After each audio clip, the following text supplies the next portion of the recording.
Warm overall, and spring fever is definitely growing now. It's nice to see some blooms out there, hear the peepers singing their song, and a lot of the pools and vernal areas across the area. I know a lot of you have been sending me videos over the course of this weekend. Just those signs of spring. We're seeing things waking up, and it's nice to see. We hit 70 in Boston today, 68 in Lawrence, 61 in Worcester. Very mild conditions. Even across northern New England, a lot of towns saw their mildest day since last October. So our first 70 in Boston, the average is April 8th, so this came a little bit early. Last year was very early in February, as was the year before that, also in February. It's our first 70-degree reading in the city since November 2nd. Ended with a great sunset. This one from Steve in Holden this evening as skies were starting to clear out. The rain on the way off toward the east. Big cold front on the eastern seaboard. It's going to usher in a blast of colder air tonight, tomorrow, and tomorrow night for us here in New England. Last, the rain just starting to shift off toward the east. We're pretty much done. Some lighter rainfall across Cape Cod and Nantucket, but for the most part, we're coming to an end here this evening. Temperatures will be falling back into the low 30s for many, even some upper 20s in Worcester and toward the Monadnock region by the time we wake up tomorrow. And not a very strong rebound tomorrow, so you're probably going to want the winter jacket out there in the morning. It'll be sunny but cold. The wind out of the west-northwest at about 10 to 25 miles per hour. The wind is the difference maker tomorrow. So even with bright sunshine, it's chilly with that breeze. Some gusts up to 30 miles per hour are likely. As we head toward the evening, our sunset is at 7:10 for the first day of April. But the temperature is 45 in Boston, a solid 25 degrees colder than today.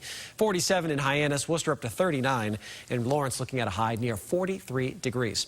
Tuesday, again, a lot of sunshine. High clouds will increase in the afternoon. We'll do a better job of rebounding here, up around 50 for most towns. A little colder across the higher terrain and along the south coast as a southerly breeze will be developing. Now, most of what we're watching for this week is a coastal storm. They'll be just off to our east Tuesday night and into Wednesday morning. Looks like this is going to come close enough to bring us some rainfall here early on Wednesday. It's a pretty potent storm, so if this would trend a little farther to the west, it'd be a lot more rain.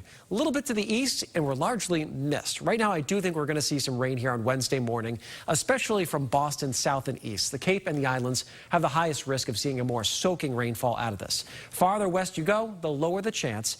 And we'll also be watching because it's just cold enough where we may see some wet snowflakes mixing in across the western periphery. Good news is, as it pulls away, it's a very fast mover. We'll jump to near 60 degrees on Wednesday afternoon. So a big change during the second half of the day as we look toward the midweek. In fact, it'll be the warmest day of the whole week, even with that coastal low up around 60. Near 50 and sunny on Thursday and Friday. Looks a little nasty. We'll look at some rain and, again, maybe a chance of some wet snowflakes mixing in on Friday afternoon and evening.